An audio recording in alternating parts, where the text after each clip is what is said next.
Today I'm going to show you how I made these fried pork loin bites just in time for your Super Bowl party. I didn't like that either. That'll be a touchdown. All right, here we go. Here we go, ready? Today I'm going to show you how I made these fried pork loin bites just in time for your Super Bowl Sunday party, and these are going to be a score. That was dumb.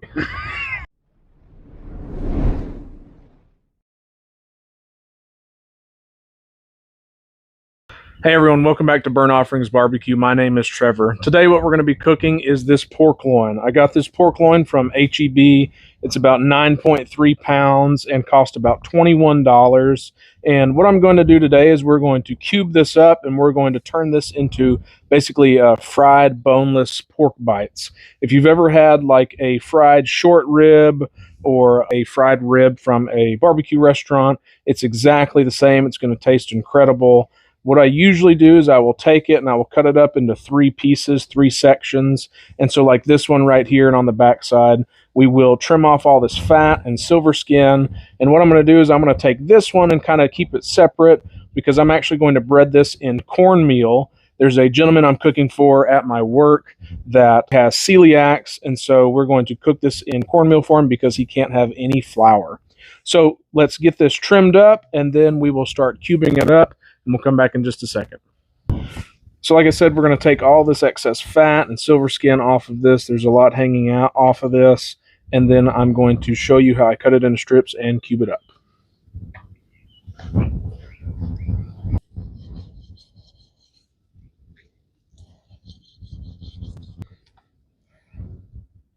What I will also do with some of this excess fat and everything that I'm cutting off is you can take this and actually cut it into small pieces and you can throw it in the air fryer and it makes great little dog treats.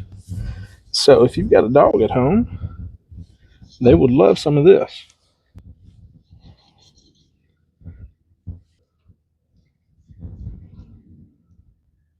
So we have all the fat and silver skin trimmed off of this piece right here. Now what I'm going to do is I'm going to take this carving knife, and usually what I'll do is I will take it and I'll kind of flatten it out and I'll go about halfway through the center of this pork loin.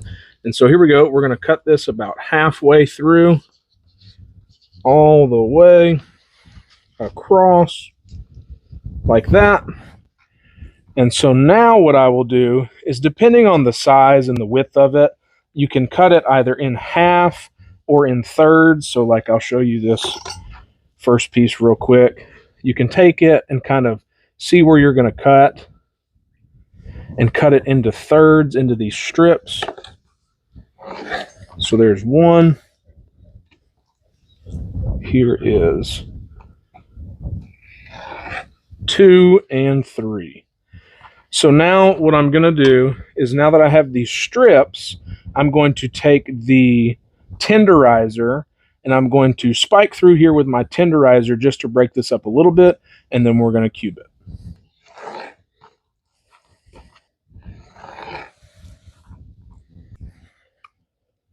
Remember, anytime that we're cooking, we always want to cook with a clean hand and with a dirty hand. So I have my tenderizer here, and all I'm going to do is I'm just going to run through this strip real quick, and I'm just going to tenderize through each of these.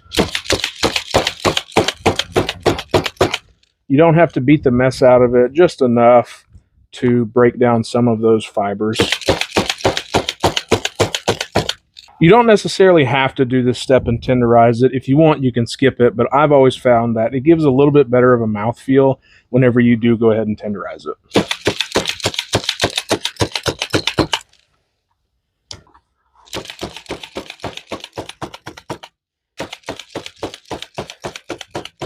So now all you have to do is just take your knife and you're going to go through here and just kind of cube it up. Usually what I'll do is I'll kind of stand it up and straighten it just a little bit. And again, you just want nice sized chunks. If you do it too small, then I mean, we don't really want like, you know, little popcorn chicken chunks. We want a good size. I mean, that's close to 1 inch, maybe 1.25 inches.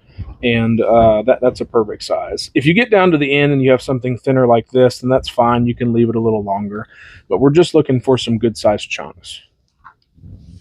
So let's keep going through here and cubing this up.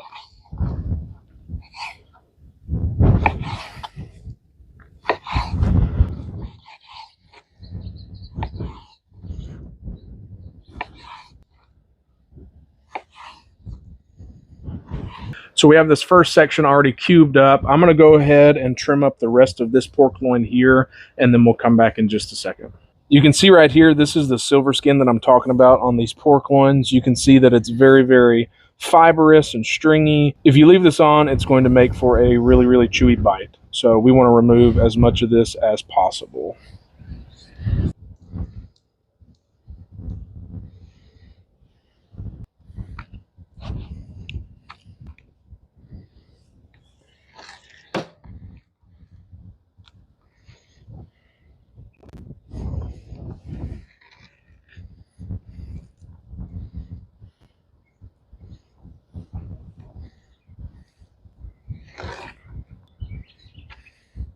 Now this one I cut just a touch too thin, which is okay.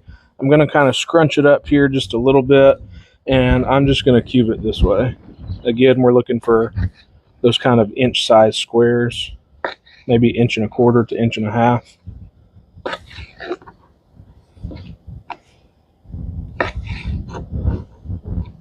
And that'll be fine.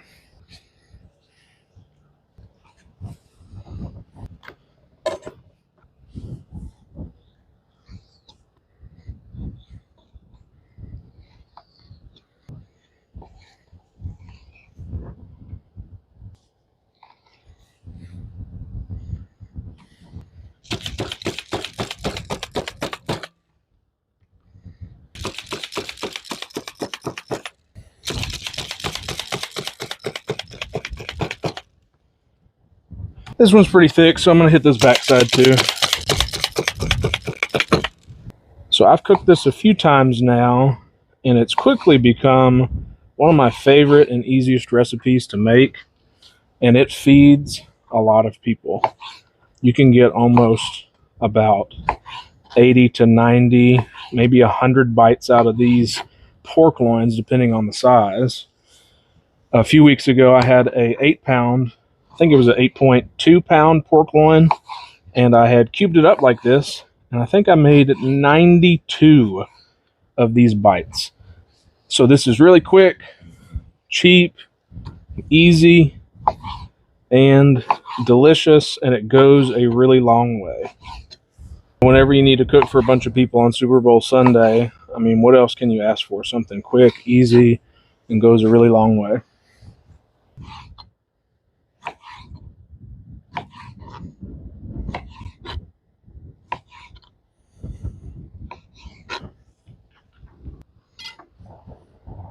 So right here we have our pork loin. We've sectioned it out. We've cubed it up. Here are the pieces we're going to bread with the cornmeal. And then here are the pieces that we are going to just do regular flour breading to fry. And right here we have all of our pieces of meat. What I'll do with these, I'll show you in a second, is I cut it into small pieces, throw it in the air fryer, and it makes great little dog treats. So here we go. This is the first batch we're going to do. What I like to do is I like to make them spicy. So we have this Frank's red hot buffalo sauce, and we're going to use this as a binder. So all you do is just take it, and you don't want to do too much, because I don't want it just like pooling too much in the bottom. I want to get as much coverage as possible without there being a giant puddle of hot sauce in the bottom of the tub. So there we go. We've got it all sauced. And what we're going to season today is with these two seasonings. This one is Mullet Man Critter Glitter Cajun. This is from my buddy Mike, the Mullet Man. Check him out on YouTube. This Cajun seasoning stuff is awesome. We're going to go in fairly heavy with it. I'm going to season this side first, and then I'm going to hit it with this Serendipity hot salt. What I usually do is I will season one side first. I'll take my hand, kind of give it a good mix, and then I will season it and hit it again. So let's hit it again with our Cajun, and then we're going to hit it again with our Serendipity seasoned salt. Give it one more mix. So we're going to give it one more mix, and what we're going to do is we're going to leave it in this tub and stick it in our refrigerator. These tubs are made by Drip Easy. If you don't have any yet, it's an awesome barbecue accessory. I'd definitely check them out. They're on Amazon, and they come in 3 different sizes. So what we're going to do is we're going to put the lid on this. If you want, you can give it a little shake, and then we'll stick it in the refrigerator. So with this Frank's Red Hot stuff, it's fairly vinegary. So what we're going to do is the longer you let it marinate, then the stronger the flavor will be. You don't have to let it marinate for any amount of time if you don't want to. I would do at least maybe 30 minutes. We're going to let it marinate for about an hour to an hour and a half. And while it's marinating, we're going to turn on our deep fryer and get the oil nice and hot. As you can see, there's our dad on the top of the roof who he decided to take down Christmas lights in February when we're trying to shoot a video. So here we go with the second batch again. Again, I don't go super crazy heavy because I don't want a lot of excess in the bottom. I want just enough to coat all of this.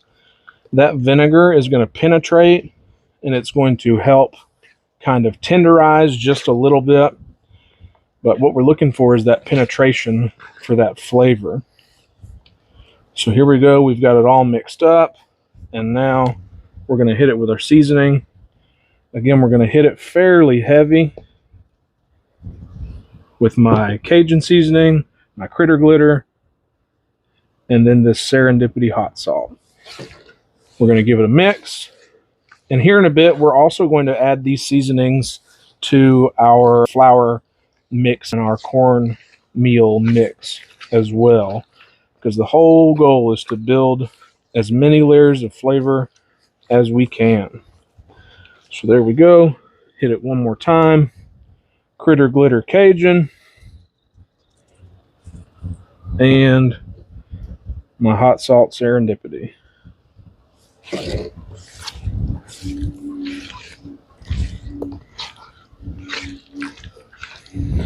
We've got all this mixed up. We're going to throw it in the refrigerator and we'll be back in just a second. So real quick, we're going to make our cornmeal mix. So what we do is very simply take it, pour it in, and I'm not really going to measure how many cups or however many whatever. I'm just going to kind of eyeball it because, again, I cook with the heart and the soul. I don't cook with measuring cups and stuff like that. So season it with the critter glitter Cajun and this hot serendipity salt, and then we take it, mix it together. You want to incorporate all those ingredients well and make sure everything is mixed up. I'm going to add just a touch more of this critter glitter Cajun because, again, we're cooking with the heart. So as you can see, we've incorporated all of our ingredients. It looks good. It looks pretty. I'm happy with it. So I'm going to do the same exact steps that we did here with the flour. And then here in a second, I'm also going to show you how to make these dog treats. So for these dog treats, we're just going to take our excess strips here and we're just looking to cut them into generally, pieces about that size. This doesn't have to be a science because after all, it's for your dog. They're going to be happy and thankful for you anyway. They're going to think that they've been a really good boy or girl.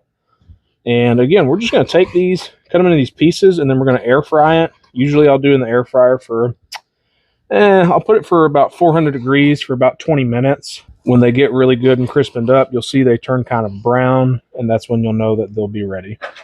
All this fat and excess meat, they'll be really happy for. And you don't want to feed all of this to your dog at one time. If I were you, I would take these chunks and kind of, when they're done, I'd put them in a mason jar and probably stick them in your refrigerator. And I would try and get rid of them maybe in just a couple days, maybe 2 or 3 days. But if you got a handful of dogs like we do, we have about 4 dogs here, then we can probably feed all this to them tonight.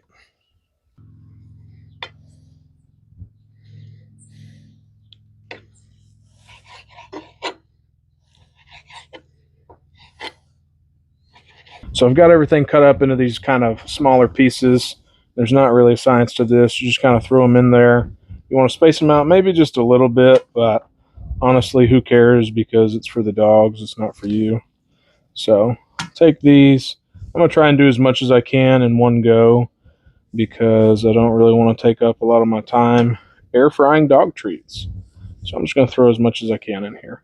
Now, I will say, depends on what kind of air fryer you have, but whenever you're done with this, there will be a lot of grease in the bottom of your air fryer basket.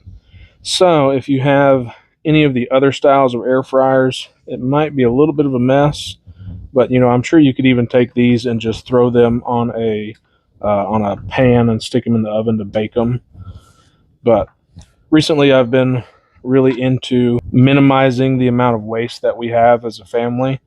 And if I can take this and feed my dog with it, you know, instead of just throwing it in the trash can, then I'm happy, he's happy. You can even take that grease that's down in the bottom and pour it over the dog food as well. That'd be a nice little treat. So there we go. We've got pretty much everything in here. Again, if you want to do this in a couple batches, then, you know, be my guest. But again, at the end of the day, this is dog treats. I'm not really too cared about it looking too pretty or anything.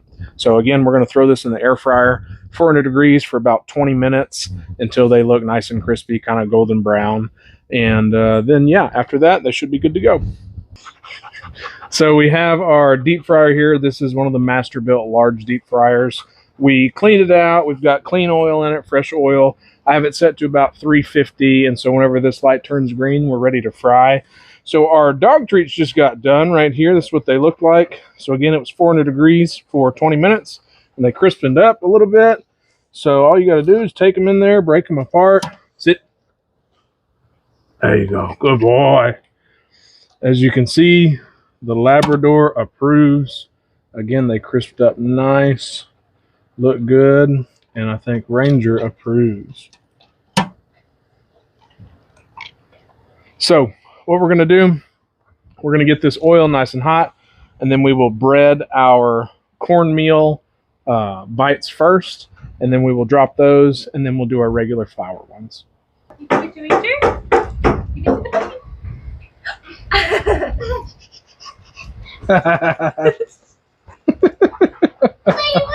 Is that so fun? Okay, so our oil is up to temperature. So we're going to do this first batch here with the cornmeal mixture. Here it is after being in the fridge. I'm going to toss the lid over here out of the way. So what we do is we'll just take this cornmeal mixture. What I'll do is I'll take it and I'll kind of sprinkle it all across everything, maybe about half of it or so. And then I'll take the lid from this Drip Easy tray. I'll take it, close it, and then usually I'll shake it up just for a few seconds, get everything nice and coated, and then I'll do it one more time so we can see everything's getting nice and coated. And again, I'll take it one more time, coat everything, and again we season this with our Critter Glitter Cajun and our Serendipity hot salt. Close it up, give it one more shake. Let's take a look. All right, that looks pretty good. So we're going to get ready to drop this in this oil, and we'll see you in just 1 second. All right, so here we go. We're going to count as we put these in, and we're going to see just how many total we can make from this one 9-pound pork loin.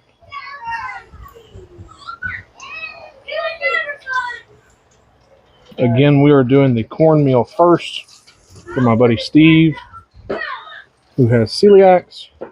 And then after this, when this batch is done, then we will move to the good old regular flour. But I'm excited to see how this kind of works out. I've never done this before with cornmeal. And so we'll kind of give it a little comparison or a taste test. I'm not really counting to see how many I'm throwing in right now just to fit into the basket. I'm just kind of making it fit until I don't think I should put any more. With this last one, we'll call that good. So really all we need to do is just cook this. It'll maybe take 5 minutes, if that. So we'll check back here in just a couple minutes. Okay, so it's been less than 5 minutes. We're going to open this up. And you can tell when it starts to get close to being done, when the bubbles start to slowly start to roll. But anyway, let's take a look here. Look at that. Yeah, that cornmeal did a really good job. It's super crispy. That looks really good. Okay, so we're going to keep going, and we'll check back here in just a couple minutes. Shut up. You burn a sandwich. Critics. My haters make me famous. All publicity is good publicity. Okay, I'm going to try and finish up all of these. I got one more left for this cornmeal. And then after this is the flour. Take a look at those. Those look pretty stinking good. So here's the rest of our batch that we're fixing to do our flour mix with. So again, same steps. Just take your flour. This is a little bit bigger of a batch, so I'll do a little heavier with the flour. I'm going to go in with the rest of my Mullet Man critter glitter.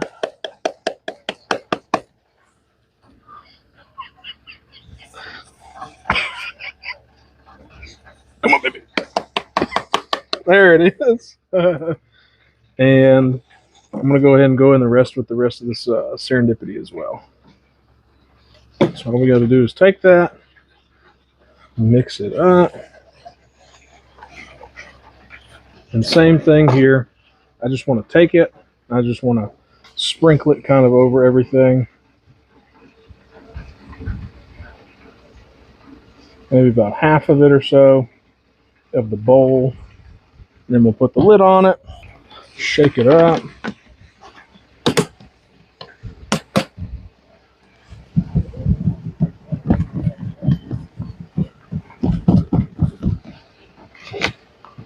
Pop the lid off. One more time. Let's take the rest of this flour.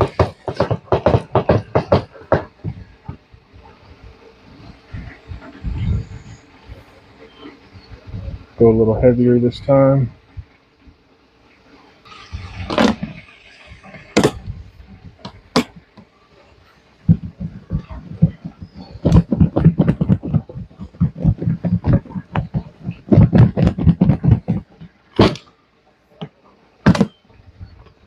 There we go. That looks pretty good to me.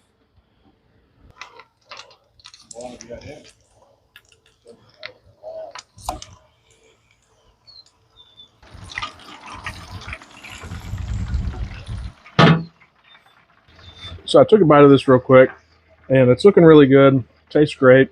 I did want to say real quick, if you are concerned about temperature, you can cook it to 165 and stick your probe in there. If it's at 165 or above, then you're good. But again, you can tell it only takes about 5 minutes to finish cooking it in the oil. And yeah, the cornmeal came out pretty good. So again, we're going to finish with this flour, and we'll come back in just a minute. So here we are. We almost have everything finished. I just want to give you guys a quick look at it. So these are the flour ones, and then these down here are the cornmeal. The flavor of both of them is pretty much identical, and the crunch is about the same as well. So honestly, I mean, you can go either way with these, and they'll be just as delicious. Now, usually when we serve these, we'll serve them with that Frank's Red Hot or some sort of hot sauce, and to dip them in, and they are just absolutely delicious. So anyway, that wraps up this video. Thank you guys so much for watching. If you would, please hit the subscribe button. If you like the video, tap the like button. And if you dislike the video, you can tap the dislike button twice. Thanks, guys.